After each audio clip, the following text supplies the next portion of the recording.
ఈరోజు మెదక్ ఎమ్మెల్యే గారి క్యాంప్ కార్యాలయంలో డాక్టర్ రాజ్యాంగ నిర్మాత భీమరావ్ అంబేద్కర్ గారి 130వ జయంతి ఘనంగా జరుపుకోవడం జరిగింది.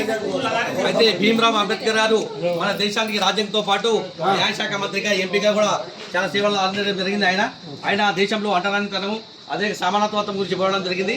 ఈరోజు సమానత్వము సేవా సంవత్సరం జరుపుకుంటున్నాం. ఈరోజు భీమరావ్ అంబేద్కర్ గారు రాజ్యాంగం రచించినప్పుడు ఒక మాట చెప్పడం జరిగింది.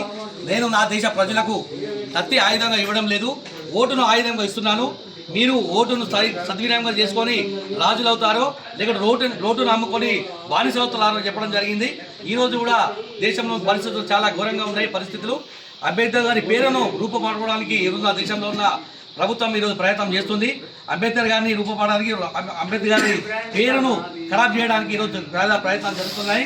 కాబట్టి ఈరోజు మా దేశ తరఫున అదేవిధంగా మా కాంగ్రెస్ పార్టీ తరఫున ఈరోజు మా రాహుల్ గాంధీ గారు జై బాపు జై భీమ్ అనే ఒక ప్రోగ్రాంను పెట్టి దేశంలోని ప్రతి గ్రామంలో ప్రతి మూలమైన ప్రాంతంలో జై బాపు జై భీమ్ అనే ప్రోగ్రాంని తెలుసుకుంటూ గాంధీ గారు చేసిన సేవలు కానీ అదేవిధంగా అంబేద్కర్ రచించిన ఈరోజు రాజ్యాంగాన్ని గురించి తెలియడానికి ఈరోజు మనము దేశవ్యాప్తంగా సంబంధం చేస్తున్నాం. ఈరోజు మెదక్ నియోజకవర్గంలో కూడా త్వరలోనే మా జై బాపు జై భీమ్ ప్రోగ్రామ్ని ఎమ్మెల్యే గారి ఆధ్వర్యంలో జరుపుకుంటామో తెలియజేస్తున్నాము.